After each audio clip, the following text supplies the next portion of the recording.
Morning students, आज हम Riemann integral की हेल्प से इंटीग्रल कैलकुलस की कुछ फंडामेंटल थ्योरम्स के बारे में स्टडी करेंगे। The fundamental theorem of integral calculus.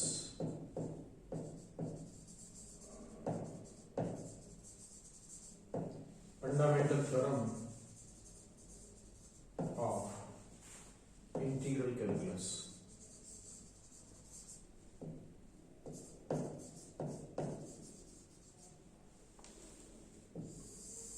Fundamental theorem of integral calculus. Integral calculus की फंडामेंटल थ्योरम क्या होती है? तो रीमान इंटीग्रेशन की हेल्प से अपन ये प्रूव करेंगे कि इंटीग्रल कैलकुलस की फंडामेंटल थ्योरम क्या होती है। The statement of the theorem is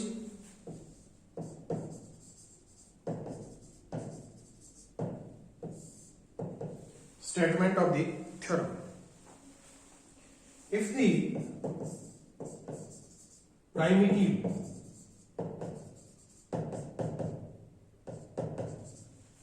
primitive of f belongs to RAB, if the primitive of a function f belongs to RAB is phi x, then we have to prove that integral a to b fx dx is equals to phi b minus phi a. If the primitive of a function f belongs to RAB, f belongs to RAB means f Riemann integrable है closed interval a b में। यदि किसी Riemann integrable function f का primitive phi x है तो आपको ये prove करना है integral a to b fx dx is equals to phi b minus phi a। The proof of the theorem,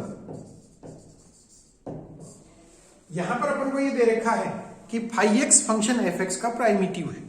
अपन जानते हैं प्राइमिटिव क्या होता है कि कोई भी फंक्शन फाई एक्स किसी फंक्शन fx का प्राइमिटिव होगा यदि phi dash x is equals to fx। इस डेफिनेशन को लेकर के अपन ये बताएंगे कि ये integral a to b fx dx is equals to phi b minus phi a होता है।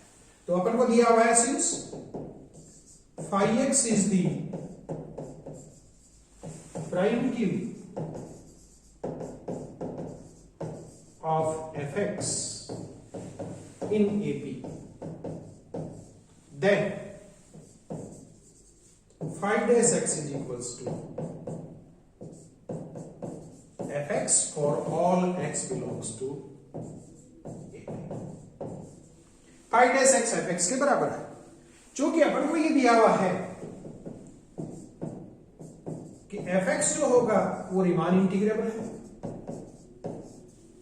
यदि fx रीमान इंटीग्रेबल है और phi dash x fx के बराबर है, then निश्चित रूप से phi dash x is also Riemann integrable. Phi dash x भी रीमान इंटीग्रेबल होगा। अब जब phi dash x Riemann integrable है तो रीमान इंटीग्रेशन की डेफिनेशन अपन जानते हैं। तो रीमान इंटीग्रेशन की डेफिनेशन से अपन लिख सकते हैं then by the definition of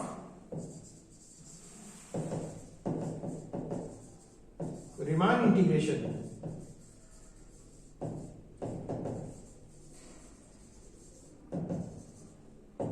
for epsilon greater than 0, for epsilon greater than 0 there exists xi r belongs to xr minus 1 xr such that modulus of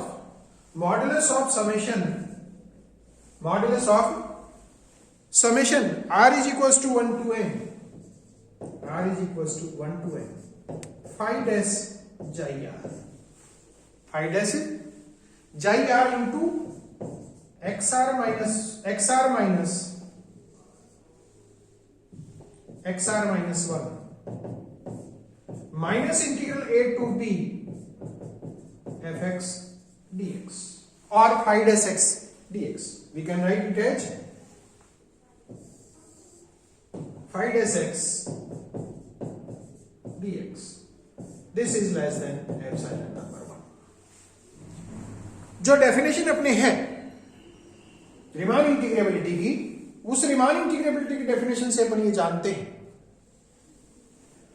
कि एप्सिलॉन ग्रेटर देन 0 के लिए जो सब इंटरवल है वो सब इंटरवल xr माइनस 1 xr ऐसा मौजूद है कि modulus of summation r is equals to 1 to n phi dash xi r into xr minus 1 minus integration a to b phi dash x dx is less than epsilon,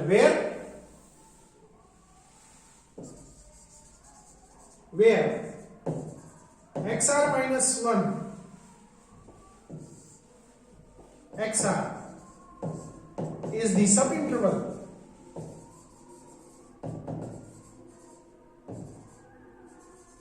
of the partition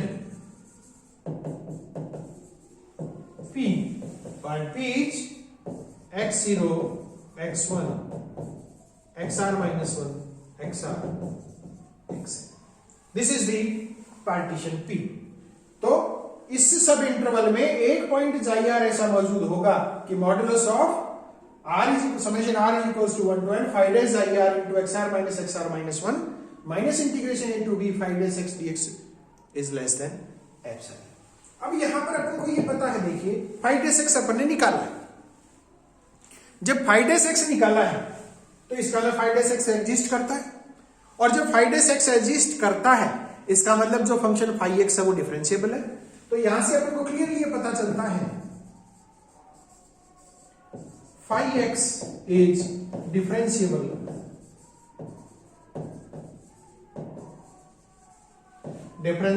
in close interval a.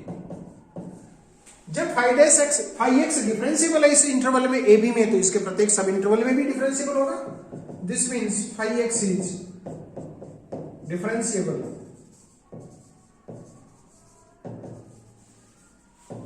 इन सब interval xr minus 1 xr. जब अपन जानते हैं कि प्रत्येक differentiable function continuous भी होता है, तो जो phi x है वो phi x xr minus 1 xr में कंटिन्यूअस भी होगा. तो phi x जो है वो इस इंटरवल में डिफरेंशिएबल है, कंटिन्यूअस ऑटोमेटिकली हुआ. तो ये जो फंक्शन है phi x वो इस इंटरवल में लैग्रांजेज मीन वैल्यू थ्योरम की कंडीशंस को सेटिस्फाई करता है. This means phi x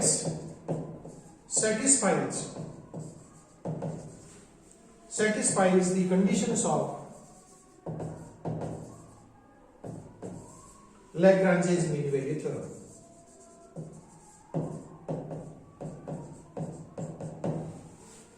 तो जब लैग्रांजेज मीन वैल्यू थ्योरम की कंडीशंस को सेटिस्फाई करता है तो लैग्रांजेज मीन वैल्यू थ्योरम इस पे अप्लाई होगी. तो जब मीन वैल्यू थ्योरम अप्लाई होगी, then by this theorem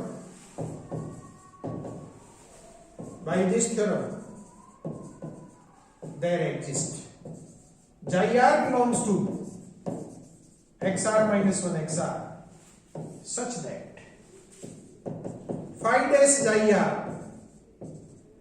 is equals to phi of xr minus phi of xr minus 1 upon xr minus 1, or for all xi r belongs to xr minus 1 xr. Now we can summation it from r is equals to 1 to n phi dash xi r. इसको इससे multiply कर दें xr minus 1 से, और ये आएगा अपने पास summation r is equals to 1 to n phi xr minus phi xr minus 1. अपन जानते हैं इसका समेशन करें तो चूंकि xr जब r इक्वल्स टू 1 पुट करें तो ये बचता है आपका phi xn minus phi x0. xn आपका b के बराबर है और x0 आपका a के बराबर है, तो ये अपने पास आएगा phi b minus. This is number. अब इक्वेशन फर्स्ट में अपने पास में जहां summation r equals to 1 to n phi dash xi r into xr minus 1 है, इसको अपन यहां लिख देते हैं इक्वेशन सेकंड की हेल्प से 5b minus 5a. So using 2 in equation first, using 2 in 1, समीकरण 2 से अपन समीकरण 1 में पुट करें तो अपन को मिलेगा modulus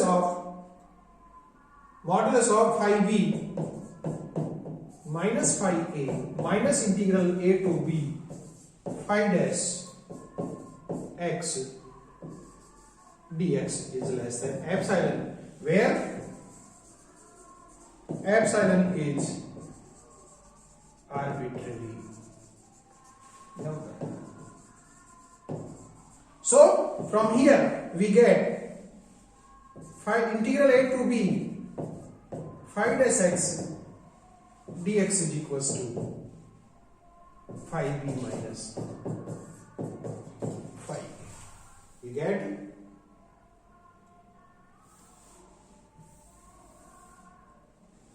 integral a to b 5 dash x dx is equal to 5b minus 5a. लेकिन अपन जानते हैं कि 5x जो है वो fx का प्राइमेटिव है, इसलिए 5 dash x fx के बराबर होगा. तो 5 dash x अपन यहां पर लिख देते हैं integral a to b fx dx and this is equal to 5b minus 5a, which is the fundamental theorem of integral calculus. Which is the fundamental theorem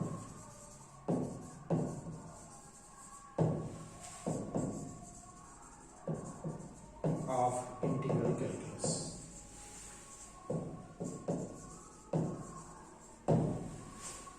Thank you very much.